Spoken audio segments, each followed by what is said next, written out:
In tonight's special news extra on International Anti-Corruption Day, we bring to you my full exclusive interview with the UNDP's resident representative to Barbados and the OACS, Magdy Martinez-Soliman. Now, during that interview, Mr. Soliman touched on a wide range of topics as it relates to corruption within Barbados and the region. So let's speak about corruption.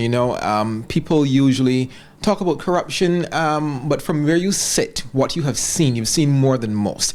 Why is this fight so important? Well, first, let me situate the problem. Corruption is not a problem of poor countries or small countries, certainly not a problem of the Caribbean. It is a world problem. It's a universal problem that affects every country in the world. Of course, some countries have been smarter and tougher and more astute at fighting it, combating it, cornering it. But I just want to reiterate that it affects everybody in the world. It affects every government. It affects every private sector. It is regrettably very, very pervasive. Okay. And so from my standpoint, which is the standpoint of the United Nations and the agencies that have a mandate to fight against corruption, help national governments fight against corruption, we are very much in this fight because it is a transnational phenomenon. Of course, it happens inside of a society, in a country. It happens in the health sector, with the police. It happens in the business community. It happens in government tendering of contracts. But it also happens across borders. And in a region as porous, as globalized, as connected as the Caribbean, the international factor is particularly important. And there is where the United Nations Convention Against Corruption comes in to help governments have tools and instruments to fight such a disgusting and almost obscene phenomenon that we are suffering across borders. Okay, you spoke about our region. What does corruption do to the democracy of our region?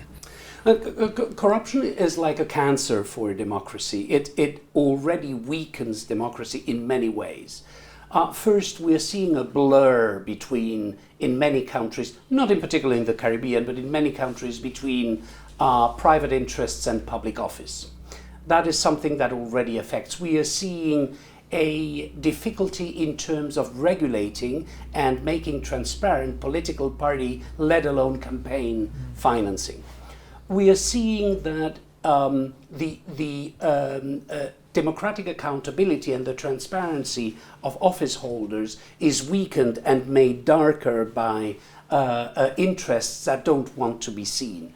And in general, the intrusion of money into the political arena is one that produces corruption, because after the payment to your preferred political horse, political candidate, political option, there is obviously a payback, or at least the assumption, the intuition of a payback, once he or she becomes the winner, becomes the office holder, and it's time for payback. It's time to return the favor and to somehow introduce an element of lack of competition in the market. And that directly affects the private sector, who has no way of competing against the one who did the favor in the past and who is going to be offered the payback in the future. So it is a perverse situation that affects our democratic values. It also has the pernicious effect of silencing civil society, silencing you as professionals who do investigative journalism and want to go to the bottom of the problem, the issue, who are following the money, who are following from which pocket did it go out and in which treasury did it come in. And it even tries to silence international organizations like ourselves, who are very much in the trenches of the fight against corruption. Here's a different question for you. You spoke about how the corruption can spread like a cancer through governments and the effect it has on society. How hard is it for governments, especially poor governments, to stay away from corruption? It's not hard if government has integrity. As in the Shakespearean fable, it rots from the head. But if the head is healthy, if there is integrity at the helm, if the leadership maintains values and transparency, then it is extremely easy, because it becomes a habit, it becomes a pillar of the behavior. Let me give you a couple of examples. And we have surveyed, and other organizations have done it as well, the integrity in the governments in the Caribbean. Now, Prime Minister Mia Motley and Prime Minister Granger in Guyana have the highest ratings of their own society as being stalwarts against corruption. You know what Barbadians say? Only 2% say that they have last year paid a bribe to a policeman. You would have to compare that with double digits in other countries where it has become a very regrettable and unhealthy habit to pay the kickback, the little tip, the little money to get the paperwork done, to get your issue expedited, not to get the ticket because of an infraction or to accelerate whatever business you're dealing with in the administration. Clearly, leadership matters, and I think that in Barbados, just like in Guyana, leadership has demonstrated that they can absolutely convince their societies that they are in it for an integrity battle. Okay, so you mentioned Barbados' Prime Minister Mia Motley and the confidence that Barbadians have on her stance against corruption. Highest rating in the Caribbean, one of the highest ratings in the Americas in terms of integrity and being perceived by their own national society as an honest and trustworthy person. It's not only the Prime Minister. The government of Barbados is seen by 55% of the Barbadians who have been surveyed and interviewed as an asset in the fight for integrity and against corruption. So again, we have an element of confirmation that it is the leadership, the individual leadership, but also the collective leadership of the cabinet. And how's Barbados doing in terms of corruption on a whole? There is only one negative, one dark cloud over the Barbadian sky. And it is the appearance of something that the specialists are starting to call sextortion. It is the extortion of sexual favors against whatever it is that you are after. It could be a bed in the hospital, it could be the admission of your child in a school, it could be a job, it could be your admission in a prestigious academic institution. Regrettably, we're seeing it's not only in Barbados, but it is also in Barbados. It is happening with more frequency than would be recommendable, if any at all, in the Caribbean. And Barbados is no exception.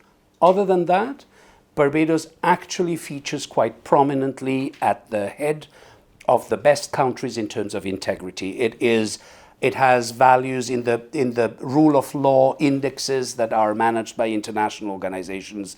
It is second in the Americas and the Caribbean, just after Canada. It has values similar to those of Germany, way ahead of the United States, and in very good standing compared to other countries in the Caribbean.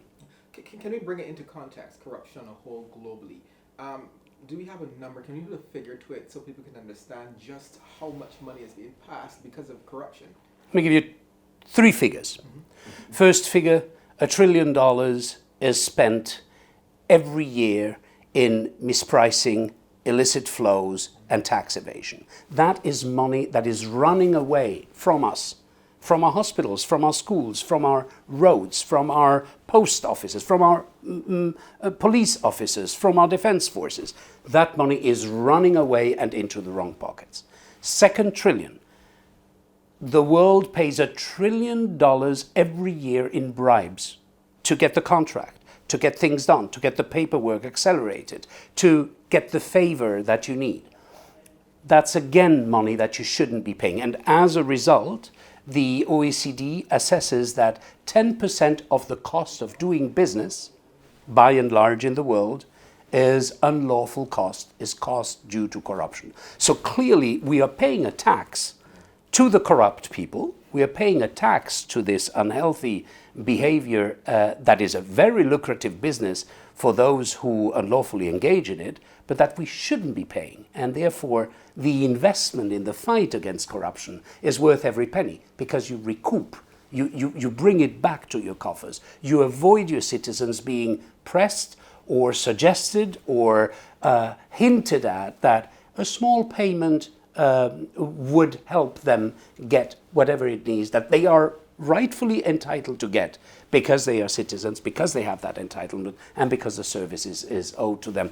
In many Latin American countries, we have observed that there are specific sectors, service delivery sectors, that are quite prone to corruption. Water service, electricity service, health, and education. We're also looking in a very focused manner on certain industrial sectors, in particular mining. Everything that has to do with mining activity somehow is prone to unlawful practices, and therefore the focus and the laser light, the limelight, is on that to make sure that there is transparency on those sectors. You spoke about how much money is being spent, all the sectors especially that you're seeing the corruption in. How is the UN fighting this?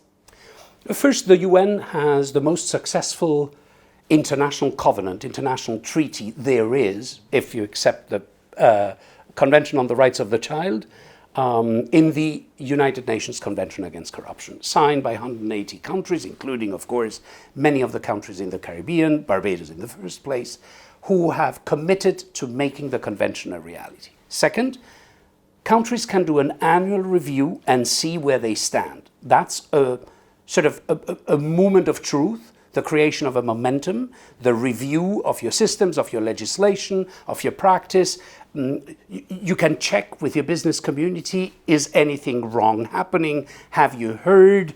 Are you subjected to any kind of unwarranted pressure? And you can assess if the problem is a real one, if it's growing, or if it is hearsay.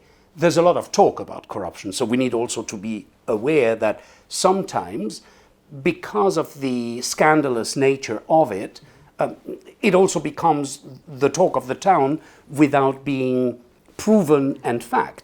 So we need to go to the kernel of truth that is there and be sure that laser sharp we focus on the problem where it is and not on the hearsay where we believe a bell is ringing. And then countries have many ways in which, I've spoke about leadership before, I have mentioned legislation, but at the end, it is about behavior. There's nothing stronger than the moral compass of citizens. There's nothing stronger than a free press. There's nothing stronger than watchdog NGOs who are looking after the healthy nature of that moral compass. There's nothing better than honest politicians, frankly, who demonstrate, because they are able to to just declare their assets, to say, well, this is what I have, this is what I had when I came into office, and this is what I have when I leave office. I haven't built an empire through my network or my contacts or my influences. That is the right message to give to citizenry, and that is how it works. That is how a fight against corruption is really successful. Okay. It's interesting that you spoke about the moral compass of citizens, which is a good segue to my next question. People may be watching this and saying, dealing with corruption and fighting corruption is for governments and the UN, people like yourself. How can ordinary citizens help in the fight against corruption? All right, let me say they are right.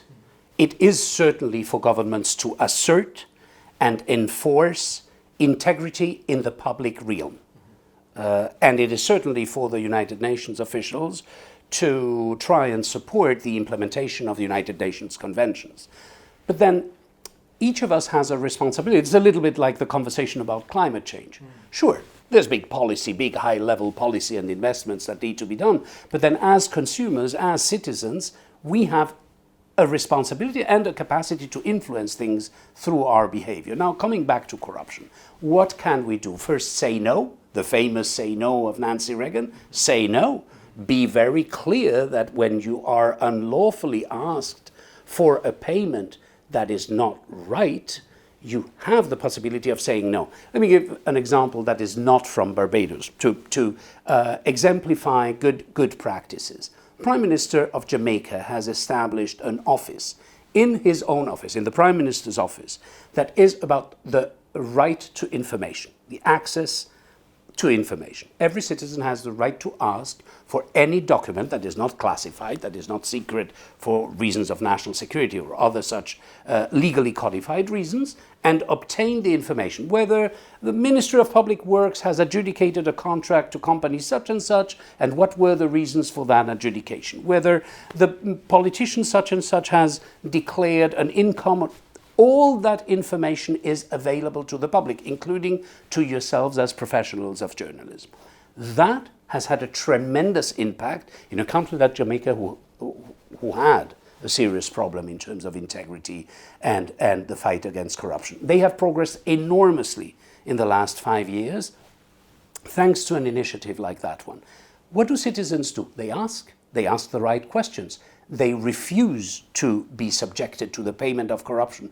There's a danger in the banalization of corruption that makes it look as if it were normal, as if the little overprice, as if the little bill slipped into the palm was the normal way of helping somebody out. No, it isn't. You are entitled. And that is why I was surprised when I read that fact, that figure of only 2% of Barbadians have ever been asked or have ever paid last year a police officer, which speaks enormously to the integrity of the police force in Barbados. Let's get down from 2% to 0%, but certainly the fact that it is the most integral, transparent and honest police force in the entire region of the Caribbean already speaks, because it is prone to that. We all know about customs. We all know about port administration. We all know about hotspots where the temptation is there and the flow of money, goods, and influence creates a potentially toxic environment. Well, that's where citizens need to be particularly attentive. Okay. And finally, let me ask you, what is Barbados in our region? What do we have to do to get closer to where we should be in the fight against corruption? I think you're already ahead. And once you're ahead of your game, what you want is to remain ahead. You want to continue being a sort of a searchlight and a good example for the rest of the region. You probably want to look into some of the instruments that have allowed for transparency to solidify, like good registries of interests, like very, very fair competition in the award of public contracts, like even more transparency for candidates and active politicians, like ways in which citizens, watchdog NGOs and journalists can obtain the information they need so that we are sure that we know about what is going on when money changes accounts and changes pockets and goes from one place to the other.